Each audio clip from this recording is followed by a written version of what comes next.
entrepreneurs. Welcome back to another video. This week we are talking about the inaction loop, and this is something that if you are an INFJ, you will 1000% relate. So what is the inaction loop? The inaction loop looks like the following, and I'm going to put a picture for you guys so you guys can see. So the first part of the inaction loop starts with this internal pressure, this restlessness that you feel when you think about the fact that you want to do more in your life. You want to achieve more in your life, in your business. You want to create an impact. And this first part is so funny because this can particularly creep up at night. So you get those late night thoughts keeping you up at night, thinking, oh, like there's so much more I want to do. And almost like feeling this internal pressure, this internal urge to really do something about it, right? So, and it's usually creeps up at night, it keeps you awake, and that's kind of the first type of thing.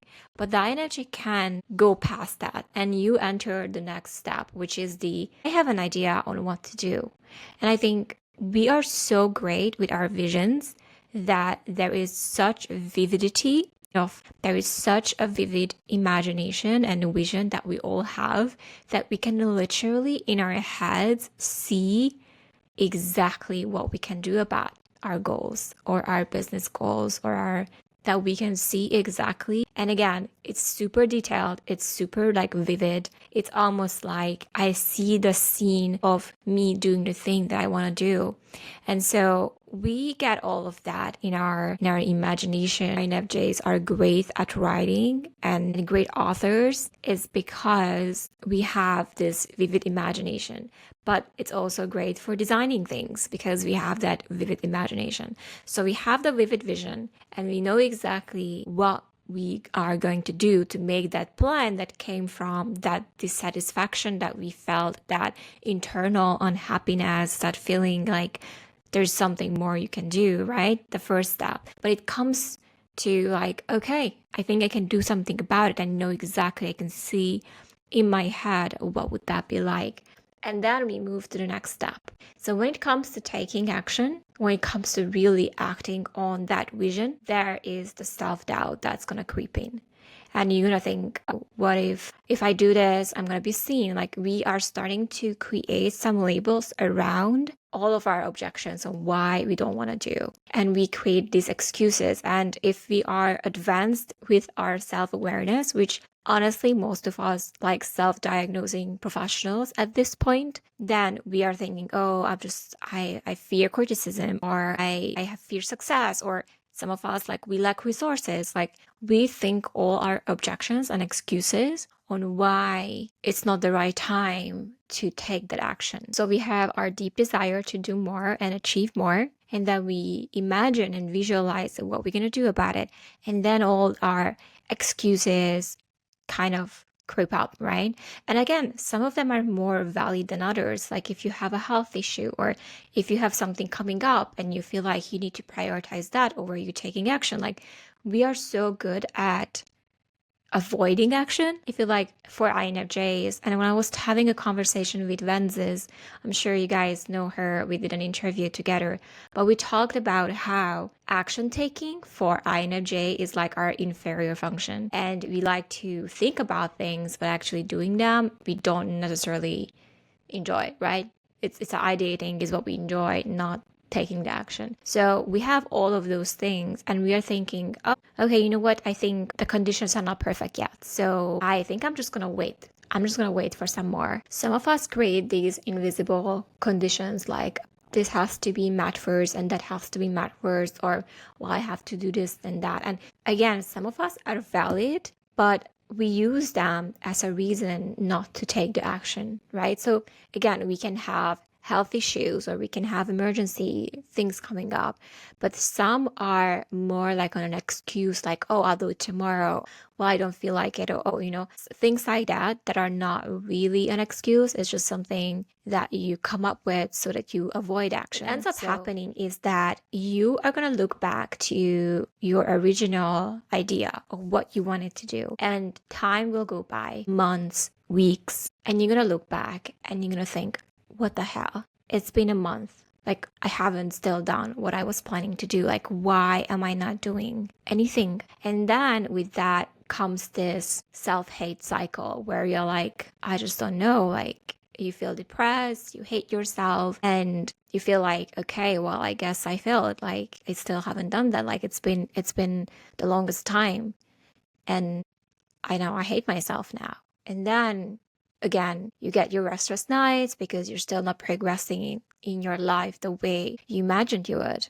And then it starts all over again. So I feel like if you go back to the core of this issue, which is that internal inkling and desire that you want to do more and you want to achieve more. If you feel that way, if you feel like, okay, there is more that I can do, I just don't know if I can do it, or I just don't know if I'm on the path of doing it. And some of the dissatisfaction and unhappiness for us comes from the fact that we just don't feel like we are on the path of working on our future.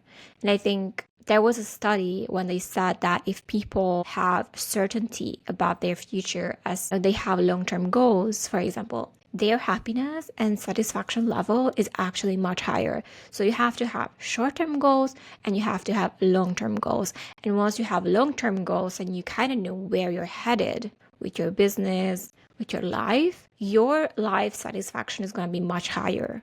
Now, I'm sure we have witnessed and seen people that are on purpose and they are so specific on what they're working on. They know exactly where they're headed. And in between that, they take actions to support that.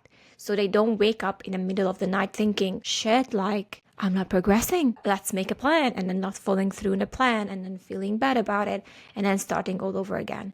So I feel like in order for us to break the cycle, we need to think about what it is that we are working towards. Can we pick a long-term goal? One easy way to break the cycle is not necessarily at the point where you feel like you need to do more. Even though we just talked about that sometimes we need to have those long-term plans so we know we are headed to the right direction. But we do have short-term plans that we think that we need to do in order to get to our long-term plans. And I feel like we sometimes fail at the short-term level. And the reason why we fail is because of the decision we make. And the more you are going to grow your own self-awareness so that you are aware of your own patterns and how you are stopping yourself and going down the negative spiral, the better chances you have to make a better decision. And I'm going to give you an example because I'm at the point where I know that I'm making a pivotal decision on a daily basis. So it could just be that I plan to do something that day. Like I have this urge of like, I feel like I need to film this video today. And I get ready, I do my makeup, I do my hair, and my partner comes with a plan like, hey, I want to take the dog out on a park. And instead of saying to him, hey, let me just finish this video first and I'll come to the park with you, I say, oh, let's go to the park. And I go to the park and I'm thinking to myself like, shit, my first thought is there anything I can film at the park that would help me this project? I have this thought to my head. But then my brain comes, oh, no, too many people can't do it, and then I end up going to the park, not film my video, and not even using the park time productively, and I come home and I hate myself. But at that point, I could have made a different decision. And the way we can shape our future to be not going down the negative spiral one, like not being that self-hate, like depression type of deal, like you see in the graphic, but to be something where you end up being productive and reaffirming the fact that, hey, I have this inkling thing to do something. I'm going to think about what I'm going to do with vivid details, and I'm going to have fun making that happen. And I'm going to reaffirm my confidence in myself, and I'm going to go again and again. And it's going to be a positive cycle, right? That's the positive way to think about it. And those decisions are going to determine whether or not you are going to go down on a different trajectory. And it seems so silly, but because these are small decisions, like, am I going to eat yesterday? I'm going to give you this another example. Yesterday, I was sitting down to film a video for you guys and usually film them on Friday. And I remember around 1 p.m., I'm thinking to myself, like, okay, so I need to sit down to film a video for you guys. And I also wanted to film another video for my other channel. But knowing that at 4:30 p.m., I have a client call that I need to attend to. And I'm thinking to myself, well, it's 1 p.m., I still have time. So I started to clean the room. And I'm like, okay, I need to clean the room. This room has to be clean so I can film the video, which is, if you think about it, it's fair. It's fair for me to wanting to have a clean environment to film videos in. But then I had this thought like, hey, let's go out and have lunch. And I told my partner, hey, do you want to have lunch? And he said, yeah, let's go lunch. And I should have just, I knew that that wasn't a good decision, because in my head I was thinking, maybe I shouldn't go for lunch now. Maybe I should just order something or eat something else, and instead just sit my ass down and do these videos that I was promising myself to do. And when we went out on lunch, my partner said, hey, my parents just called me. They want us over for dinner. And I'm thinking to myself, like, my negotiation with myself was, okay, you went out for lunch, but then you have to do it after your call, which usually ends around 6 p.m., right? We have long conversation with the client. We go through his marketing plan. I already know that my plan B in my head, which was to shoot the videos later, like at 6 p.m., is going to be toast again, because I now need to go over to my boyfriend's parents' house, right? And spend the dinner there. So I'm already like feeling this pressure of like, shit, like I made the wrong decision to go for lunch. And now I won't be able to follow through on my goals for today, because now I have to go for dinner. And what ended up happening is, guys, I ended up skipping dinner because I told my partner like, hey, like, why don't you just go by yourself for now? I mean, it's his family. He's fine to go see his family. Why don't you go? And I'm just gonna stay home because I have things to do and I already feel like I'm behind. And of course, no problem. And I stay home and I'm thinking to myself, okay, I'm gonna film a video for you guys and I'm gonna film another video. But what ends up happening is my client has multiple issues that I need to attend to.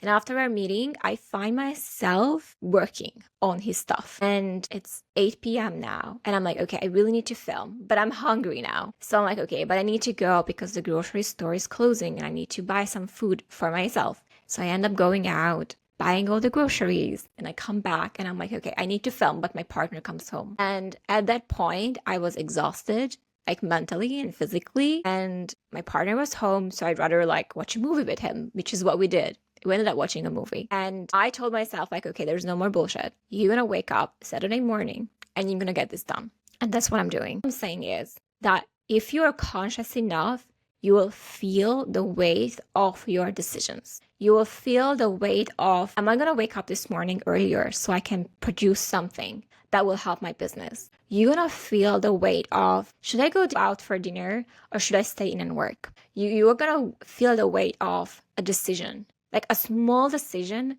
whether or not you grab dinner, is going to compound backwards and making you feel really bad at the end of the day, because what you're gonna notice is that you haven't had time to work on your plan. And you're gonna notice weeks go by and your depression, your lethargy, your energy is going to drop. So it all starts with those small decisions that are truly impacting your day and how you are acting about them. And I'm not even talking about whether or not you feel you have your fear of being seen, like when you are making your plans and you're not following through, because the way I like to exit that is usually with anger. So I like to stop the loop of, oh my God, like people are gonna judge me. Like, you know, when we get in our heads about something, and a way I like to exit that is with the rage. I'm always like, okay, you know what? Like, I'm so done with this. I'm so done with these excuses. Let's just do it. And once I'm overcoming the excuse list, I'm like, let's just do it. Then I start to negotiate on making the decisions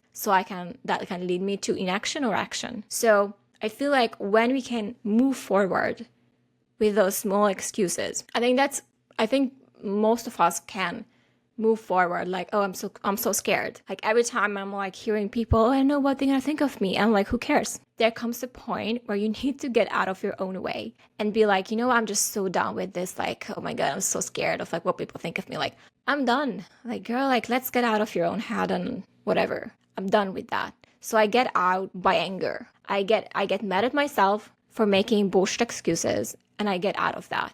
But then when it comes and when I slip out of the plan is usually at the small decision level, on waking up in the morning, on making it to this call, on following through on the plan. And it's easy to quit, and it's easy to pick decisions that are more fun, like going out to the park, right? But then if the cost of me going out to the park is going to be me hating myself and looking back, and a week, a month will go by, and I still didn't do anything about my original idea, it doesn't worth it. And the more you practice this, the more you notice that those small decisions truly impact the way you feel about yourself and your own self-confidence, and the way you are actually taking action and building something towards the life that you want. You're gonna have to make the decision in a way that you can still guarantee your plan is gonna work. Because there can be unforeseens, right? So if my client wouldn't have an issue after our meeting that I need to fix, I would be able to sit down and film this video for you guys. But the fact that there are unforeseens, that I needed to adjust the plan, and by then I had no more energy left because we need to manage our energy as well, it caused me to slip on the entire plan. So sometimes because of that, you gotta just do the action, get it over with, and then go have fun. Then think about other things, and then, oh, I'm gonna go back to that, because then you're gonna realize that there are just so many unforeseen things that are gonna intervene that you are just gonna be like, where did the time go, right? So I really hope that this was helpful for you, and you will not get into the negative inaction loop, that you are now able to make better decisions, get out of your own way, and actually execute what you were planning to do. This is very hard. This is a constant self-negotiation. But the more you are self-aware, the more you feel the weight of your small decisions of, should I watch this course and have fun for 3 hours? Or should I do something that I don't want to do, but I know it's important, right? The more you practice, the more those decisions are going to show themselves. And I call them weighted decisions because not every decision has weight. Like, I don't feel the weight behind that decision, but certain decisions I do. And when I feel that, should I? Like, it's almost like there's a doubt, like, yeah, but I was thinking about doing this, like, oh, should I do this? Like, it's a weighted decision. That's kind of like the sign that it's like glowing up, and this decision has weight. So careful, because this decision can make you slip on your plan, or if you make the decision and follow through on your original plan, this can really move you forward, okay? There is a quote that says, in a series of decisions, your destiny is shaped. And if you want to have new outcomes in your life, change your life, you need to start making better decisions, okay? Thank you so much for being here and listening to this one. Don't forget, courage over fear, progress over perfection. Thanks for watching and listening. I'll see you guys very soon.